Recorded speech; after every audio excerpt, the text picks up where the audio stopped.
Jalen Rose, you were the first person to say, to predict, not really report, but kind of report, that this will be Anthony Davis's last season in New Orleans. Since there's been a lot of buzz about that potential movement from Anthony Davis, he sat down with Rachel Nichols, and here's what he had to say about it. You recently switched agents. Mm-hmm. You're now with Rich Paul, who, of course, his most famous client is LeBron James. And, of course, as soon as that happened, everyone's, AD to the Lakers, that's going to happen. AD's going to demand a trade to the Lakers. What has that been like for you to hear that from everywhere? You hear it everywhere. And it's funny. I'm like, how did that even correlate? But you know how that correlates. Of course, but in my head, like I said, I don't pay attention to it. You can't listen to what somebody else saying or listen to all the white noise or AD's going here, AD's going here, AD's going here. AD's playing for the Pelicans this year. So my job is to focus on winning and helping these guys as much as possible on and off the floor. Jalen, I'm going to read too much into this. That's what I do. I read too much into things. He said AD's playing for the Pelicans this year. He didn't say AD's signed for the Pelicans for 3 more years. He said AD's playing for the Pelicans. When, Jalen? This year. This year. Huh. And am I reading too much into this? Rachel been killing it with the interviews, by the way, big shout. And I wrote down a couple of words that they used that were profound to me. Oh, okay, profound. She talked about everybody discussing it. Mm-hmm. He talked about hearing it everywhere. Mm-hmm. And then he said he don't know how to correlate and or where it came from. How could that possibly correlate? AD. It was me. I did. Hi. And the great thing about doing this for a living is, what is he supposed to say? He's supposed to say, I'm a Pelican. I just signed an extension with the Pelicans. I'm on contract to be a Pelican for quite some time. I'm dedicated to New Orleans. I love New Orleans. I'm going to stay with this team forever. This is my team. That's why the supporters of this program, when they see other shows taking our news and then turning it into broken news, they're going to understand that there's a distinction. I now have people asking Anthony Davis about free agency when he ain't even a free agent. He's not even close to becoming a free agent. Like, he's not even in the free agency year. He just signed a new deal. Shows is debating about it now. People asking him about it now. But in all honesty, LeBron James signed a 4-year contract.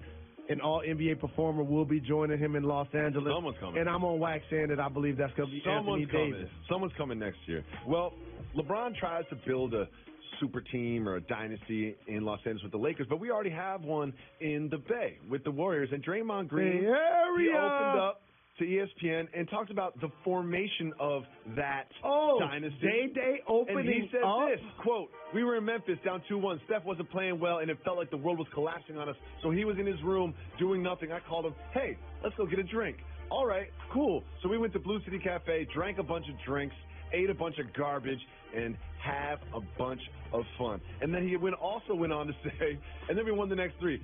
Then we're in Cleveland, down 2-1 in the first final. Steph was struggling, so I took a bottle of wine to his room. So it's just me and Steph in his room crushing a whole bottle of wine, and we won the next 3. Jalen Rose, I got a couple things to say. Okay. Number one, this worked for us. You know what I mean? This is how you build chemistry. Have some adult beverages together, talk, open up a little bit. No doubt. Number 2, 2 guys, 1 bottle of wine. That's not that much wine. That's really not that much wine. So I take this level of investigative reporting thing serious. Very serious. And the one thing I want to acknowledge is, beyond the 2 circumstances that he gave us, I'll guarantee you something. Those ain't the only 2 times they've had drinks. Probably not. Okay. It does help chemistry. It builds chemistry. It does. And 1 bottle of wine, 2 guys, that sounds like 10 minutes. And somebody needs to call room service. Exactly. Oh, you got a wine opener too? Well, he also let us in on another one of his secrets of success. Just the one thing that he just can't travel without. And he said this, quote, this is one I love. This is one I absolutely love. He said, quote, "Something I never leave behind when I'm traveling is candles. They're incredible. Mango tangerine scented." Jalen Rose, let's take a look at Draymond. There he is, just in the tub, surrounded by his mango tangerine scented candles. First of all, do you think he travels with the candles? Like he packs them in a bag? I would never accuse anybody of being medicinal.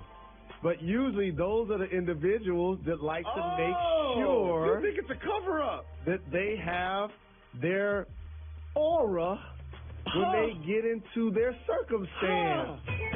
Jalen Rose, are you saying that's a Bill Judge? All I know is y'all gonna see him tweet probably within the next couple of months. Like, I don't know why the NBA keeps coming to drug test me. It's because you travel with scented candles, dog. They're glass too, probably. Yeah. Hey, you're not supposed to have open flames in the hotel room anyway. But here's the trick. What's the trick? Wet a rag. Make sure you put it on the fire extinguisher. Okay. Put it on the fire. Okay, you're giving away too much, Jalen. You're giving away too much. You got to move on. So last week it was Sterling Shepard assaulting a garbage can. Mm-hmm. Last night, during a loss to the Eagles, we had Odell Beckham not just leaving the field early for halftime. Now he headbutts and punches the air conditioner. What is it with the Giants assaulting inanimate objects? I said this a while ago in this program. I think the relationship between the Giants and Odell Beckham just happened at a wrong time for each party. The team that needs to actually build out from the line of scrimmage, in particular on the offensive side of the ball, is not able to do that when they need to pay big dollars to their really talented wide receiver.